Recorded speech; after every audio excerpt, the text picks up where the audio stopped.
And thank you for joining us. I'm Monique Mingloven from the KIRO 7 studios.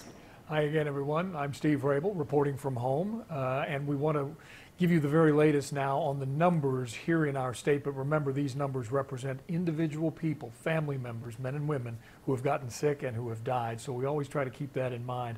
There are now more than 20,400 cases.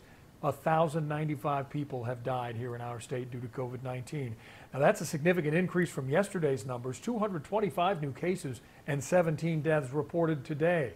But compare that to the state's peak on March 23rd, when there were 444 cases and 33 deaths.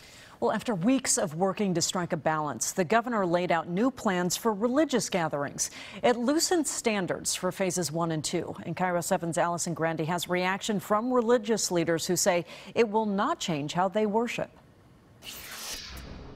It will not change anything that we do. Pastor Tor Berg at First Lutheran Church of Bothell says online services will continue despite permission to gather for services again. We have so many vulnerable people, and I just don't see how you can do it safely. Religious leaders listened intently as Governor Jay Inslee announced new guidelines for religious organizations. During phase 1, they can hold church outside. Outdoor religious services can be held on the organization's property or immediately adjacent.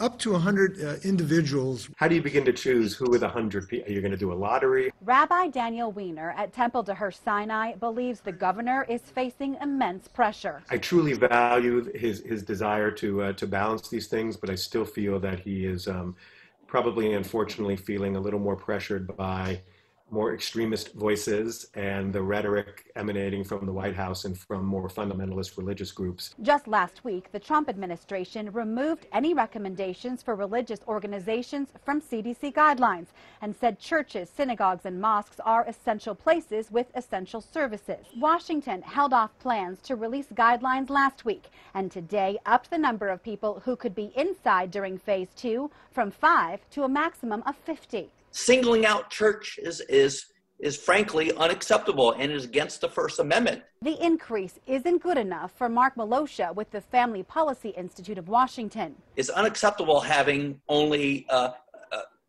50 folks in a place of worship when you have casinos with hundreds of people, Costco's with hundreds of people in their facilities. But for Rabbi Weiner, it's about what is safe. I think, as we've seen across the country, religious gatherings in particular have been sources of supercells of infection. And it would be tragic if in our rush to be together in person, we were to be the causes, a significant cause in an upsurge of infections. You know, we had 170 people on our Zoom worship service.